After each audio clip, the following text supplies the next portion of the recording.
have 3 farmers, Bob, Jack and Jill. They need to fence their fields to stop their sheep from running away. However, they're not too sure how much fencing to buy, especially since their fields have different shapes. In order to determine the length of fencing that they need, we're going to use a concept called the perimeter. The perimeter is the distance around the outside of a 2D shape. So what's the perimeter of each farmer's field? We need to work out the distance around the outside of each field.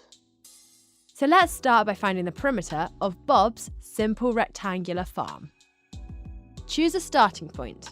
So I'm going to start in this corner and start adding up the sides, 80 metres, add 200 metres, add 80 metres, add 200 metres, which added together gives a perimeter of 560 metres. Can you work out the perimeter of Jack's compound shape? There are 10 sides, so be careful not to accidentally miss one out. Pause the video and give it a go. Did you get 360 metres for Jack's field perimeter? So the final field fence we need to work out is for Jill. Jill's farm is different. For the perimeter, we still need to measure the length around it, but circles only have one side. Do you remember that the perimeter of circles is known as the circumference? So do you remember the equation we use to find the circumference of a circle?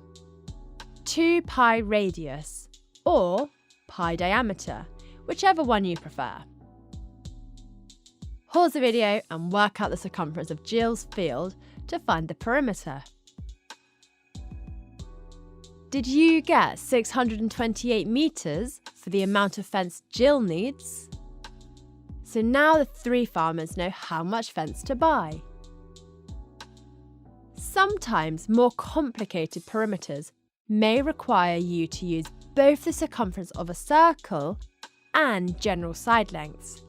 Here's an example to finish up. Can you find the perimeter of these compound shapes? Pause the video and give them a go. Did you get 32.9 metres and 64 metres? Let's quickly have a look at where these numbers came from. Split the shape up into a rectangle and a semicircle. For the rectangle, we only want these 3 sides. And then we only want the circumference of half the circle, hence divide by 2. Add the perimeters together and we get 32.9 metres. The other shape needs a little less work. Simply work out the missing dimensions of 7 metres and 8 metres, and then add them up as you normally would. So from this video, you should know that the perimeter is the distance around the outside of a 2D shape. And you've practiced finding the perimeter for simple shapes, compound shapes, and even circles. See you soon! Please like and share our videos with your friends. If you have any questions that you want help with, just comment below.